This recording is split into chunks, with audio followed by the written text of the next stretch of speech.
and gentlemen, welcome to Chop Talk, the one we don't do a lot. Says true. This is true. We are here to talk LPW. This is the first time for Mel on this show talking some LPW. Poppin' cherries. We had to get the perversion out of the way because Lord help us. Oh god, the perversion will last forever. Come on. Always. Always and forever. Yeah, so we got to check out this past Friday, yesterday for us, but when this show comes out, this past Friday, LPW 16. I think you should Lariat. And why the hell not? It's a play off of the name Netflix show. I think you should leave. So he was playing video. Oh, you didn't explain that to me before the show because they were running the. Oh, now the everything happening on the screen makes sense. You were talking to Tisha so much that I didn't get a chance. When I was telling Andreas and Kat that, they went, "Oh, you were off talking to people." It is what it is. I'm a social butterfly. You very much are. So I'm Andre C over here, the taco butterfly Melball. Oh my God, could you imagine? I want to go to that botanical garden. My goodness. So we are here talking some LPW 16. So we're going to get into it. LPW 16. I think you should Lariat. Featuring on the main poster, Shazza Mackenzie, who was on this show. In the Astrid pose. Yeah, Astrid pose. Yeah, perfect. Three pose. Perfect clip for her. Perfect clip. There we go. So yeah, Shazza Mackenzie's first time wrestling in Canada. Yeah. See, popping cherries. Australian. So many cherries. We kick it off the night off with a Son of Irish versus the Thickness Reid Mathews. This match was awesome. Thick came out of the gate just like a beast, as he always does. Irish just flying around, he just running, leaping, just plancha over the top, just the leaping plancha just looks so good to the floor. Just Thickness crashing into the chairs. It looks so good. Thickness catching Irish, coming off the second, and then just pops him with a overhead belly to belly suplex, literally sending him across the ring, and then he end up sliding out. Yeah, he eating him pretty good there. Yeah, and Thickness just laying in. He's always laying. When he's cracking those forearms on anybody, he's just smashing people in the head. Oh yeah, 100%. I mean, it's violence is written on his fingers there. I mean, that's what the Thickness is. My goodness. Violence. Times 3. Yeah. I always love when he does the lifts up and then the Falcon Arrow down and then just goes back and just runs a knee into somebody's face. It just looks so brutal. Yeah, Irish reversing a suplex into the Stun Dog Millionaire onto Thickness. Enziguri to Thickness, and it comes off the top with a running, a flying kick to Thickness, and then he hits the Spanish Fly off the second rope. Spinning Samoan drop by Son of Irish for 2. Irish misses a lariat, and Thick hits this just sick inside out lariat, just sending Irish flying. But he goes for the pin, but he pulled Irish up, and people in the crowd are yelling, "You're gonna pay for that one, Thickness!" And I loved it. So he decides he's gonna go for his finish, the Blue Thunder Bomb. But Irish reverses it into the IRA cutter, and Irish gets the win. They say I didn't know it was called the IRA. Well, I don't know if he calls it that, but his dad always calls it the IRA. So fair. That makes sense. That makes a lot of sense. Yeah. This was fun. This was a great opener, actually. I was surprised that it was like a title match to open up, but gosh damn. I think a bunch of shows in a row now, this has gone on first. It's always been the Challenge Champion seems to be the opening match on every show. It's kind of been like when Mitch was champion, he was always coming out and having just these brutal beat people down matches. And since Irish has picked up the belt, he's just been coming out and having these crazy, exciting, just way to kick off a show in the best possible way kind of matches. So excellent. Yeah, it was definitely booked very good in that respect, especially about how the rest of the show went. Oh, very much so. So yeah, again, awesome match. I love me some Irish. I think this kid's amazing. Thick. This is just a absolute beast. Thickness. He's a beast. The thick beast.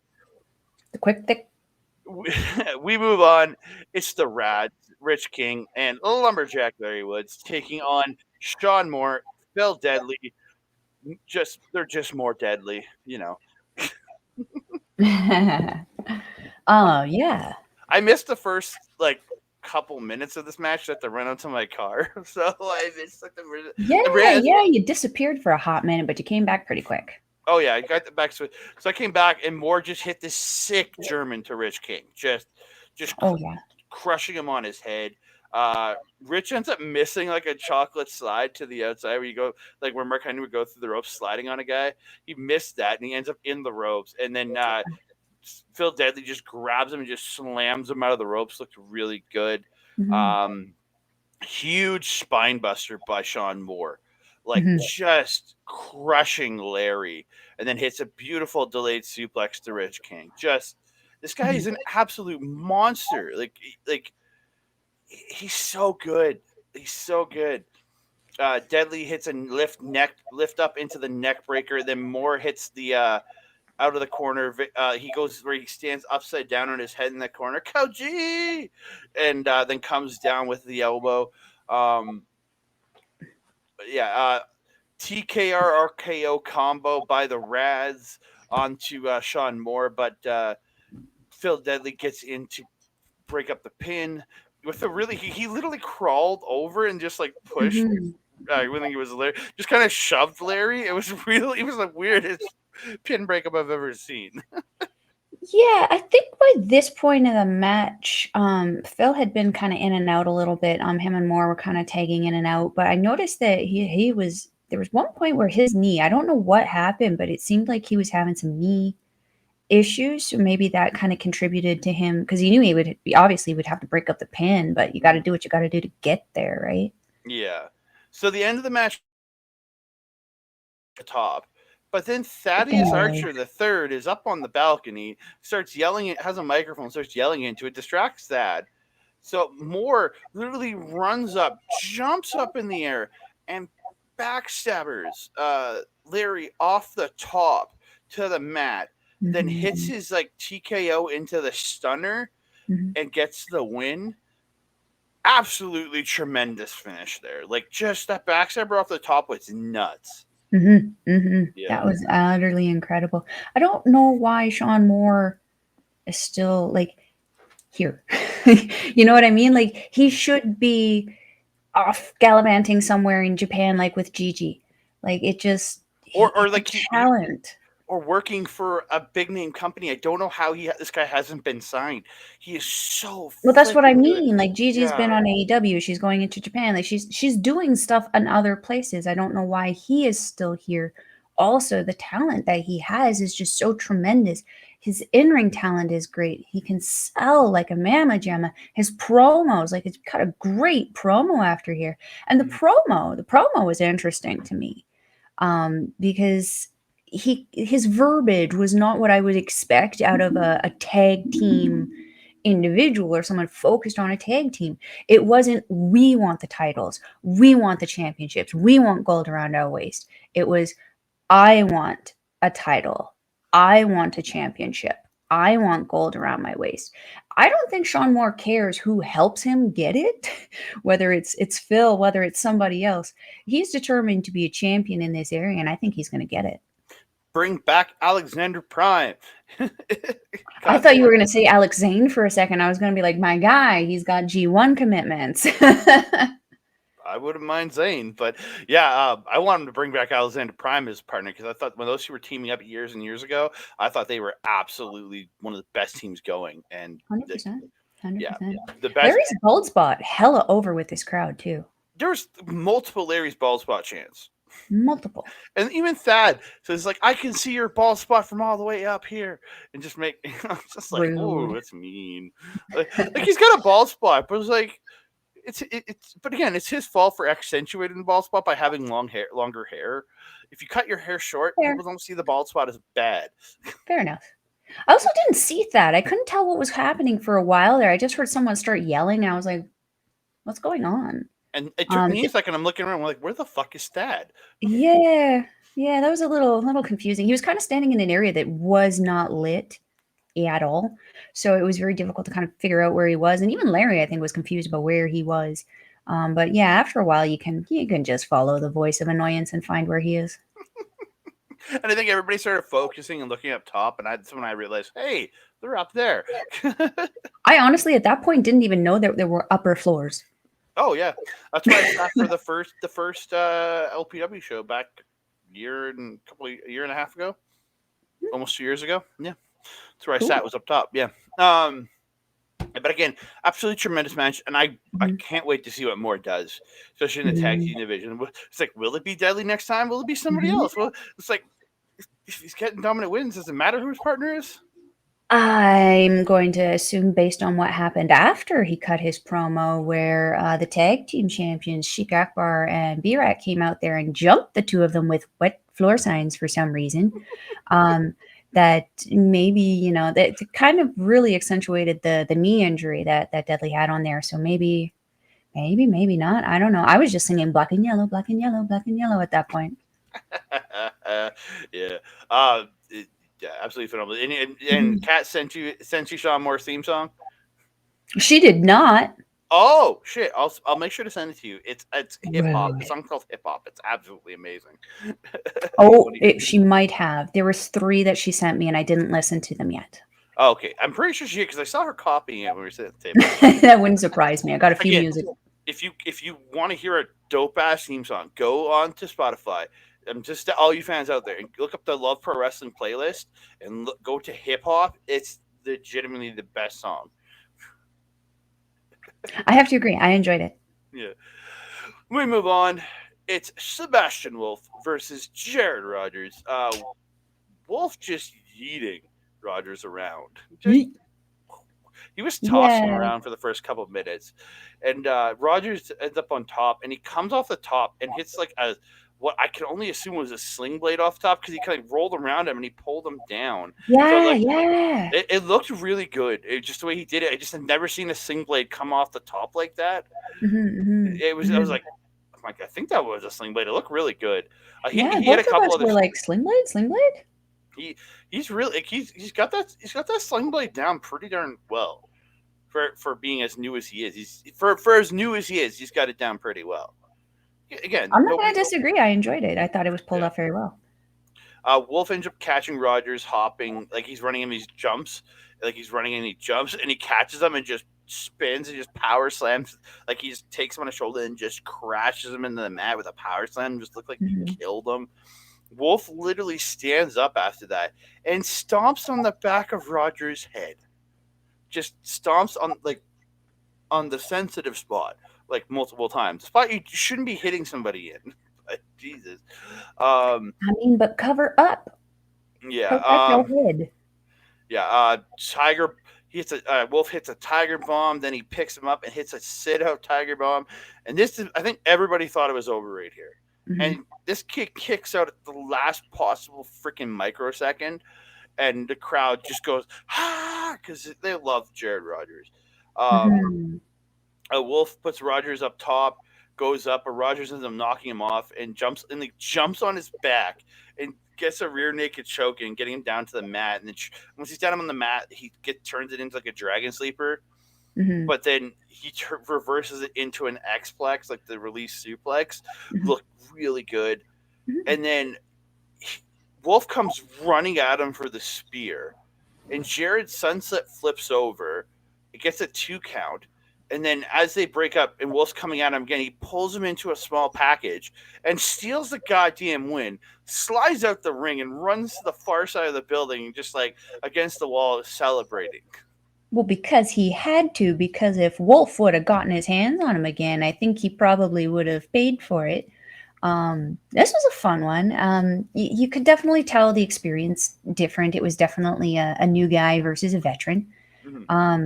That, like as you mentioned, that sling blade was amazing. That was the only thing that I really remember out of. Was it Rogers? Yeah, Rogers. I can't remember his name. Jared Rogers. Oh, okay, Jared. Okay, that's what I thought his name was, but I didn't want to mess it up. Yeah, the sling blade was the only thing I really remember, except for the finish. But yeah, this was pretty good. Yeah. I'm very interested to see more of Wolfe. Wolfe performed very, very good. And I was asking you about it after because I was like, again, this is my first time seeing the show. I didn't really know a lot of the guys. I didn't know a lot of the feuds or anything that was kind of going on. So I'm very curious to see the tag team that Wolfe is a part of again. State of Emergency, yeah. Yeah. I think you saw them like last year, probably at RCW. I think you did see them. Because I remember sitting at a show and they were on it. I was not there. This was my first time seeing this guy. I could have swore we saw him, but maybe. Do I have doppelgangers running around Edmonton that I don't know about? Wow, kill them. I remember seeing you there with you and Cody and Eric watching a show and them being on it. So it was not them. RCW. So it was not them. This was my first time seeing him. All right, weird. Okay, my memory's not greatest anyways. So I mean, relatable. So we move on to a 6-person tag match. It's sevens. Marz, the specialist, TJ Cannon, and Jack Pride taking on the Clandestine Society's TFA, Taryn from accounting, Stephen Crowe, and Michael Richard Blais. I have a lot of notes, but I'm going to just skip through a bunch of them. Marz hitting the release German, Blais just landing on his belly, and then he grabs him and just hits this beautiful snap power slam right after. Mm-hmm. Absolutely phenomenal. There was a blockbuster heart attack from Blais and TFA. I didn't write who that was on to. That was for 2. Crowe comes off the rope to I feel Marz. Like that was Cannon. No, it probably was Cannon because I hope Cannon takes every bit of beating. So, Crowe comes off the top, bounces off the rope, and just stomps the chest of Marz and just lands on the foot chest and just takes him all the way to the ground with it. It looked really good. Mm-hmm. Follows it up with a butterfly backbreaker and the double knees in the corner. But he goes up. He's going to come off top with a flying knee.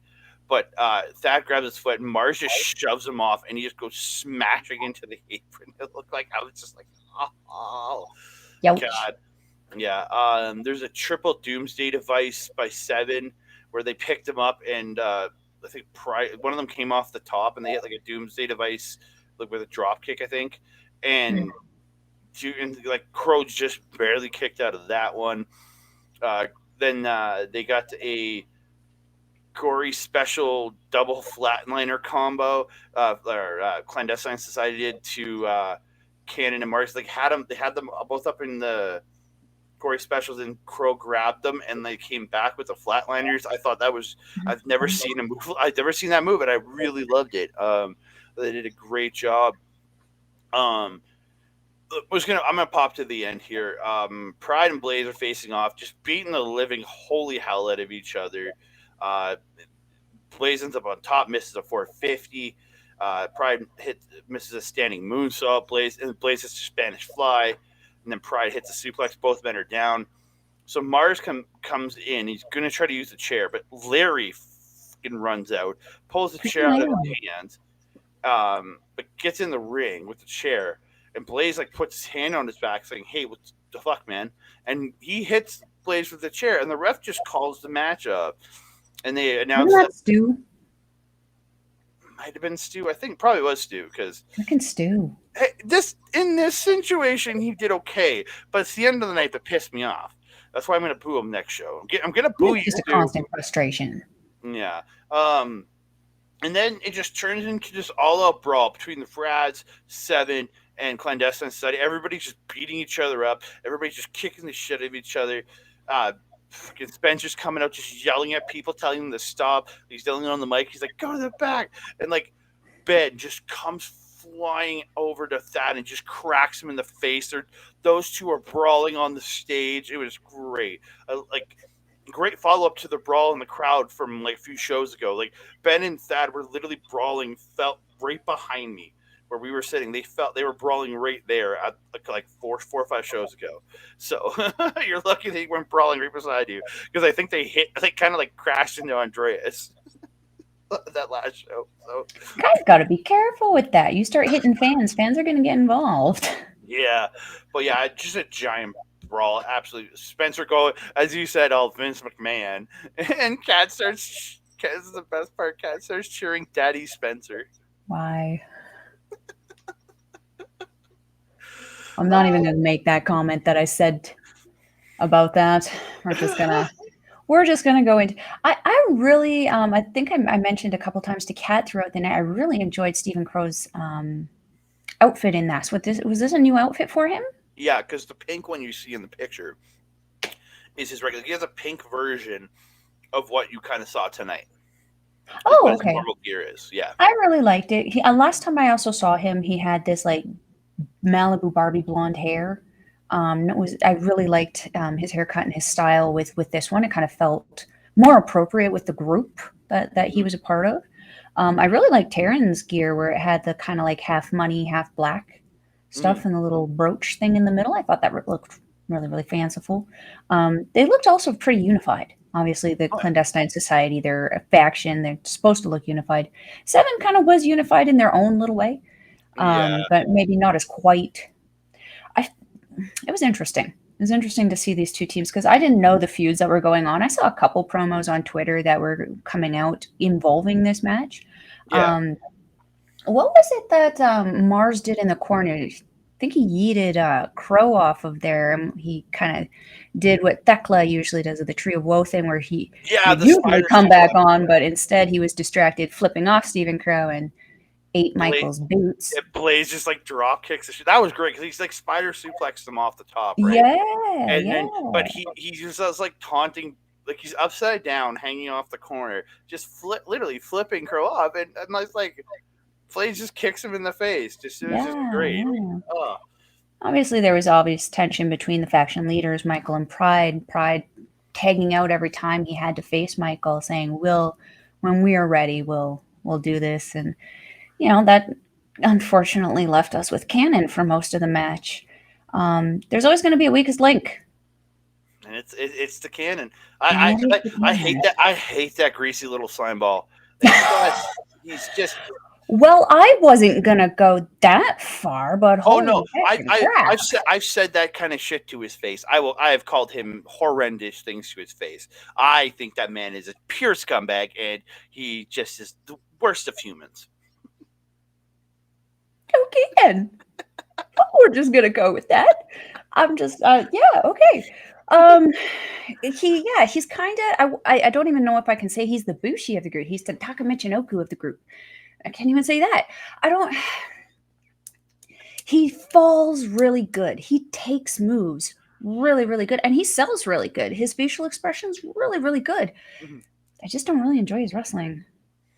The RCW was the first time I kind of saw him. And I definitely felt that he was overshadowed by his manager there. I remember being at one show and he was in a triple threat with like Barricade and somebody else, and he kept just sliding to the outside, right? And avoiding it. And this is when I started screaming. This is the day I started yelling at him, was because I'm like, get back in there. And me and him literally were getting it. We got into a shouting match. Me sitting in my standing up from my seat, and him. We were just yelling back and forth. I'm just telling him just because calling him a giant pussy, saying you can't wrestle. And come on, man. If you're standing in the ring in your CJ Cannon, you're standing across from freaking Barricade, you're damn right you're going to be sliding out of the ring. I would too, my guy. I am 5'3". I have no survival skills. That guy would sit on me. The other guy in the match was fighting. Come on, was fighting Barricade. And he was probably a comparable size if it was RCW, my guy. Yeah. He probably was. We're not going to talk about that one anymore. We're focusing on this one right now. I had a lot of fun with this one. Someone's mowing their lawn in the rain. I don't know. North side. We're crazy up here. But yeah, as I said, like we can't just talk shit about him though. Like as I said, he falls really good. He sells really good. He takes moves really good. It looked great. And I think that's why he was in there as long as he was. What I would like to see is maybe him, because I know that Marz and Pride are involved in the Clandestine Society mini camps in their school and stuff. I'd like to see him maybe do a bit more there. Take a little bit more mentorship from his mentor, I guess. I mean, probably took a chance on him bringing on Tip 7, be a little more worthy of it. Otherwise, I felt that this match was very, very solid. Very, very much a grudge match. Again, going into this match, not knowing much about what was going on or why they were pissy with each other. The why didn't really matter in this. The payoff was the match. And to feel like we might be coming into like a triple header with the Radz in there, that could be fun. I'm looking forward to whatever next month comes. There's going to be something, because again, all three of these teams are now chaos, glorious chaos. Oh, they're in Japan, sir. All right, we're gonna move on. We went to intermission. When we came back, the return match, it was Shazza Mackenzie versus Gigi Rey. I was absolutely ecstatic for this match. I love Shazza Mackenzie. I think she's absolutely phenomenal. Watching her matches online for a long while now. Gigi Rey, absolutely tremendous talent. I remember watching her when she first debuted. Back with PWA in 2020, right before the pandemic. She debuted, and then she won the title in like her first or second match against Zoe. And then the pandemic hit, and it ruined it. But these two have gone to work a couple times now with Love Pro Wrestling, and they're absolutely tremendous. And I'm so excited for what comes next with Zoe. But to this match, notice Shazza, she had like really cool gear on, but under the gear you could see she had taped up her shoulder. I'm like, I hope she's okay. Yeah. I mean, but like, she's Australian, right? I mean, we've seen, Xena, see how hard those girls hit, and then we have our Stardom. I mean, most of the girls right now have their right arms taped up really, really heavily. So, heavy hitters, these girls. They are. Big old drop kick by Gigi to side. Like the hop this girl has is great. And then hits the corner splash and a suplex for 2. Really good. Shazza dodges the sliding D, Kyrie sliding D towel move, and picks her up, just smashes her with the DDT. Looked really good. Gigi goes to the second rope for a drop kick, comes off, but Shazza steps out of the way and then just applies the Gato clutch perfectly. I was like, yeah. I looked at you, and we're just like, Gato clutch. It's funny because the first thing I was like, oh, European clutch, no Gato clutch. Yeah, I was just like, yeah. It was like good times. I love it when they pop out certain moves like that. I really do. Then she applies this like neck crank where she's like stepping over the leg and arm and like pulling on the neck, like just wrenching the neck. It looked really good, but Gigi did manage to get out of that one. Needs the back in the ropes, and then Shazza ties her. Okay, what the hell I'm just moving on for that one. That doesn't make sense. Ties her in the frozen. I guess I'm pretty sure that's my auto. English, motherfucker. Do you speak it? I think it's my autocorrect messed that up. Yeah, that's definitely not it. Gigi gets a lariat, then a leg lariat, and hits a Michinoku driver, but only gets 2. I thought that was it. I'm like. She's doing the Micah finish, but it wasn't it. I was like, like a reverse like neck breaker X Factor style move by Gigi, and she does get the sliding D. Gigi ends up getting caught up top, and Shazza hits like a beautiful like Fisherman Buster perfect plex. She hits her that off the top. Big old backdrop driver by Shazza. And then runs her knee into the head of Gigi in the corner. It just looks sick. And they end up trading boots back and forth. And then Gigi hits this butterfly suplex, goes up top, and shout out to Will Ospreay. Hits a sky twister off the top to down Shazza Mackenzie and gets the win. Absolutely phenomenal finish. Great match. Yes, I agree. This was a really, really fun one. Great way to kick off the show after intermission. Really, really loved Shazza's gear. It was very unique, very like almost like Kat mentioned to me. It reminded her heavily of like Natalia Neidhart's old gear, but like sexier. And I really enjoyed it. Yeah. Very much so, yeah. Also, props to her hair, man. That ponytail, I don't know what freaking gel she uses, but like it stayed in pretty good shape for most of that match. That's pretty impressive, considering how rough these girls were with each other, too. Mm-hmm. It stayed in really, really nice. You mentioned the only things that I really remembered of this one. I was just enjoying the show at this point. Like you said, it's a good thing. Hey, that's always a good thing. Keeps Melball from talking too much. Yeah. So we are going to move on to. Sorry, something wasn't clicking for some reason. It is. The next match is for the LPW Tag Team Championships. It's Paralias, Berat Gorani, and Sheik Akbar Shabaz defending against Jabari and the man that needs to go back to 1970 because I don't like him, Levi Knight. Jesus Christ! Between Cannon and this guy, man, you're savage. Well, I'm not going to be mean to this guy. I just don't like him. Simple as that. I just don't like him. I'm not going to be mean to the guy, but I mean, as I mentioned earlier, there's always got to be a weakest link somewhere. And unfortunately, in this team, it was him. What were they called? Chocolate and vanilla? That's what. Jason started chanting chocolate and vanilla, so I turned to him and went, "Hey, they're chocolate and vanilla. They're swirl."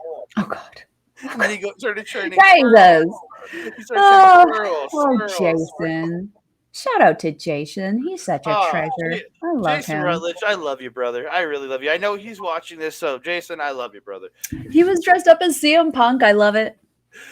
Our cosplaying fan, local fan. I love him. It should have been dressed up as a young buck, you know.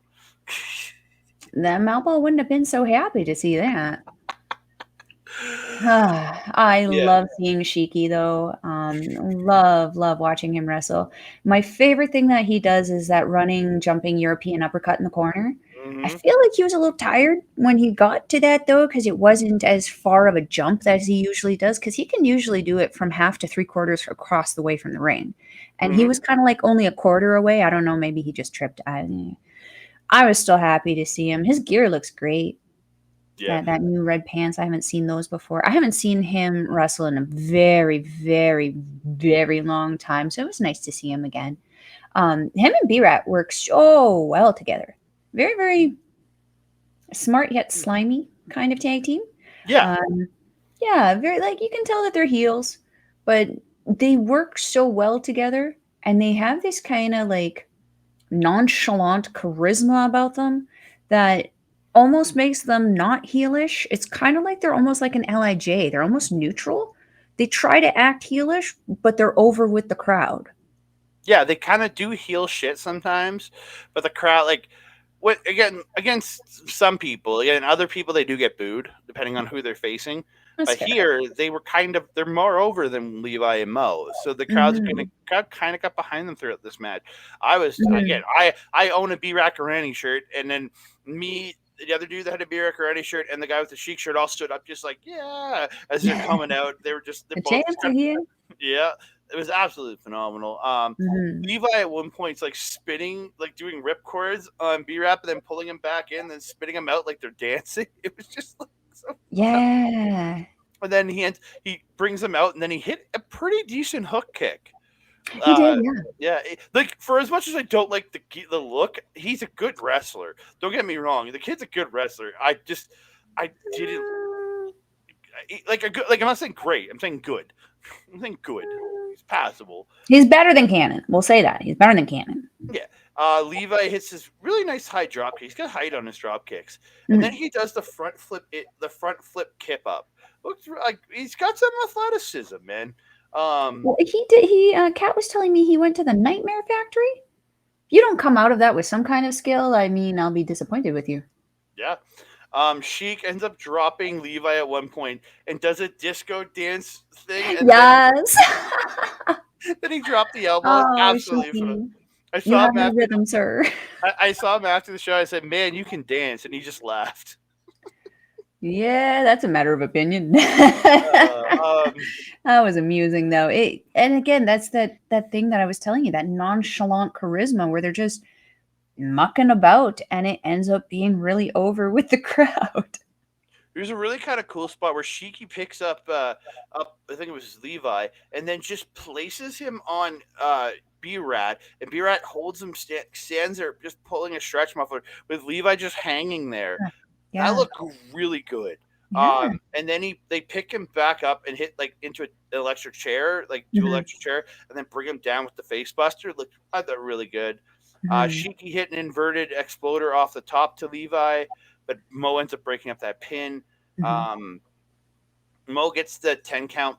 Starts the 10 count punches on. I think it was on Sheik in the corner, or on Sheik in the corner, but then dives off and lands on Berat, or it was the other way around. He starts beating him on the mat, and he's punching him on the mat. The crowd starts counting 1, 2, 3. I thought it was just the crowd there. I thought was really funny. At the end though, comes up.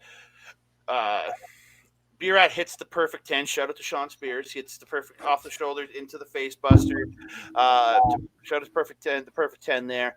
And then they hit what I like to call, because I don't know the actual name. It's the Para Destroyer, which is the Razor's Edge blockbuster combo, which just looks like it murders people. Yeah. And they hit what I call the Para Destroyer, and they get the win. They hit it onto Levi, and they got the win. But yeah, I thought really fun tag team match. I really, really enjoyed it. I really don't like the look at the titles, but I really enjoyed this match. They're very reminiscent of WWE's tag team penny championships that I hated. Like when the current tag titles, when they were just copper and they looked just like pennies. That's what it looks like, a giant penny. Oh, I was gonna say, did I block that one out? Well, they look at the current ones. They were just copper at the time, right? Oh, okay. This reminds me of, because it just looks like a big giant penny on a belt. It is what it is, but they're sure proud of it, and it matches their gear. It really does. It really does. So we're going to move on to the main event of the evening. It's the LPW Grand Championship. Zoe Sager defending her title against T.Y. Jackson, who earned this in a pretty hellish match with Michael and Richard Clark last month. He did earn this shot. It was a very good match to earn this one. Zoe pulling T.Y.'s hair to get the advantage early. Just really good back and forth with these two, because you and me have watched T.Y. a bunch with Top Talent and RCW.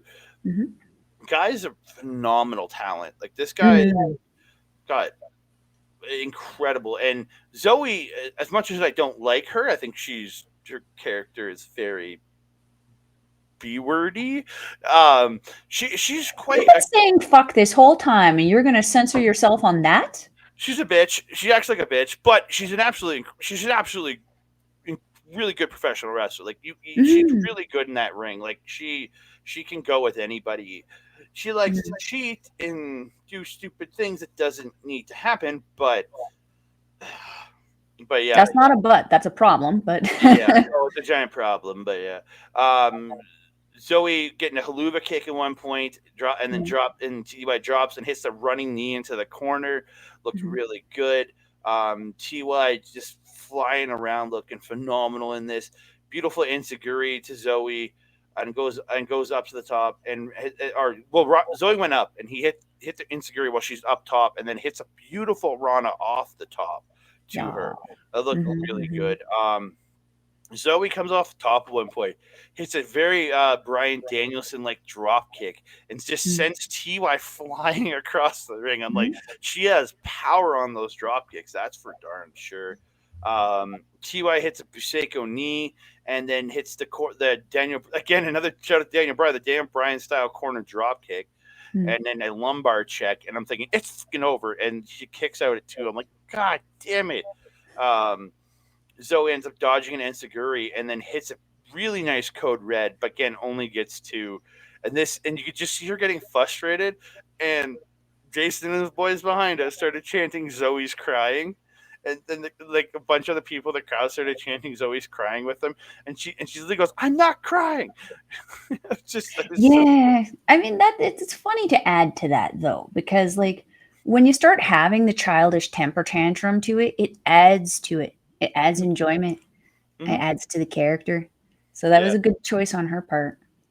So T.Y. hits the disaster kick, but Zoe gets back up and spits in his face. Like, just full on just spits in his face. And like, he took that a lot better than most people would, let me tell you. Well, he went after her, and the ref's like, don't why did the ref kind of break it up? Like, it's a match. She was in the ropes, but still, it was just like, well, that's why she deserved it. And then she ends up setting him to the. She hits a German on him. He rolls to the floor, and she hits like a Bushi like rocket suicide dive to him. Just flies out there. Just like, it looked really good. And her landing was really good. Yeah, they stuck the landing really good. Like, he landed in a chair, perfectly seated, just holding her. It's like, oh. And she kind of like landing. It was really good. I really liked that. T.Y. gets a brain buster, and this is where the ref got knocked out. So T.Y. goes up, hits a 450, but still no ref. So he gets into the pin, and Fitz finally shows up and goes 1, 2, and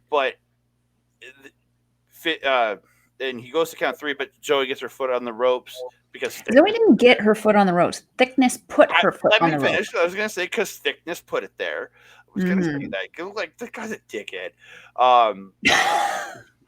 He's doing what a manager is supposed to do, ensuring a win. Yeah. Zoe hits a Z factor, but T.Y. kicks out at 2. T.Y. ends up turning another Z factor attempt into a deep 6 and hits the running heel kick.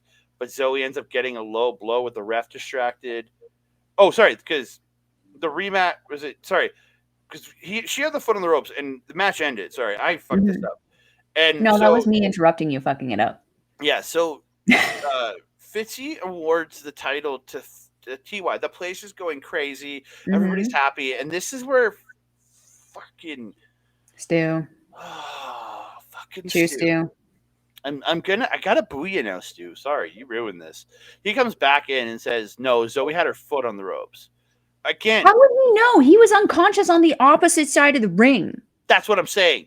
I was so pissed off. So and then Spencer agrees with Stu because he was the assigned referee to the match. He wasn't the one that made the goddamn count. Well, maybe if he wasn't so fragile and didn't lay on the outside for about 5 minutes, being after taking a knot of. Yeah. Like just having a nappy nap in the middle of the ring. No worries, Yeah. Most people do that in the bathroom at work as opposed to just on the side. But yeah, this is where the match continues, and Thickness actually attacks Ben on the floor. And Zoe hits the Z factor, but T.Y. kicks out at 2.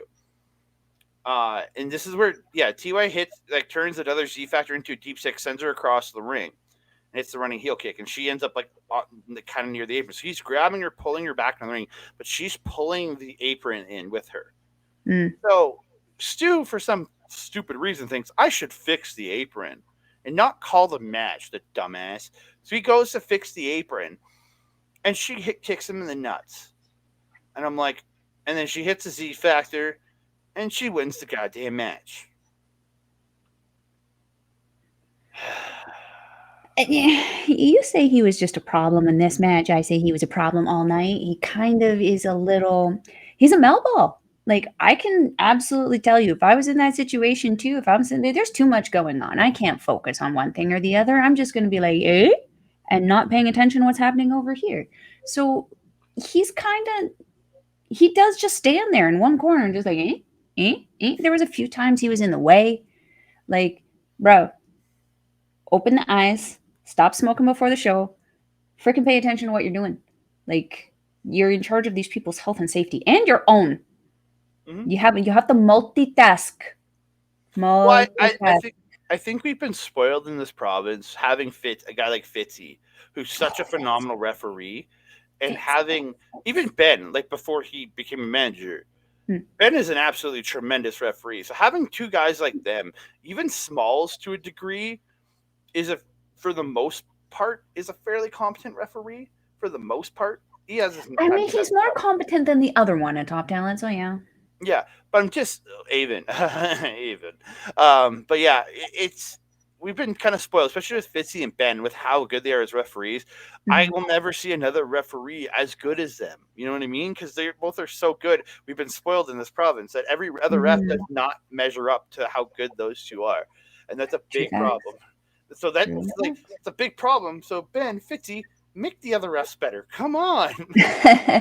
I mean, that's also though technically on the refs that themselves. They need to go to these guys and be like, look, how do I be as good as you? How do I make them not hate me? Yeah. Do you have So do you have any more stuff on the match before we go to the post match? No, we can go to post. So post match, Gigi comes back out, and her music hits. Everybody's like, "Yeah!" And Gigi comes out, and her and Zoe start brawling, and Thickness is breaking them up. Then they start brawling again, and Thickness breaks them up. So Gigi gets a mic. She calls Zoe a disgrace, and then she says, "I just beat Shazza Mackenzie." Said she's earned a title shot. Zoe then gets the mic, says she hasn't done anything to deserve the shot. She will defend against all comers except you, bitch. Is what she said. I'm like, ooh, she got words. So Spencer comes in. He's just yelling. He's sick of this. He already has to deal with a giant fight. He's already pissed off from shit earlier.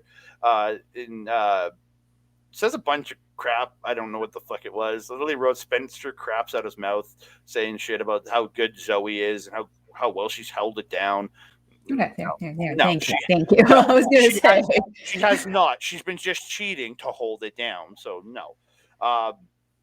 He then announces next month, 3 stages of hell, Gigi Rey versus Zoe Sager. And I've got the card here. We're going to get a singles match, then a submission match. And if it's needed, and it's pro wrestling, so it's probably going to be needed, a ladder match to finish it. I am actually... it would be kind of contradictive to have a 3 stages of hell match and not actually make it to the 3rd stage. Again, I've never seen a 3 stages of hell or a best of 3 match, anything like that, ever go to. If they might have, can't recall one ever happening. Personally, I would love to see it. I mean, yeah. I mean, it's the ladder match actually is the one part of it that kind of like made me kind of tilt my head a little bit at it, because I'm like, so is it going to be just hanging there the whole time in a just in case situation? And if, like, what happens if Zoe wins the singles match, wins the submission match? Does she still got to climb up the ladder to retrieve her belt after that? She'll make Thickness do it. Oh, so he's her James Ellsworth. Well, he's her like Diesel, or like he's the heater. He's her heater. He's her bodyguard. He's the bodyguard. But she'll make him climb, or she'll make him like help her climb the ladder or something. You know it's going to be that. But yeah, but I think absolutely phenomenal. I had a great time at this show. I had a great freaking time. It was actually really, really nice, because it was again my first time being at this venue, being at the show. The production was really, really good. It was nice to have a frickin' seat.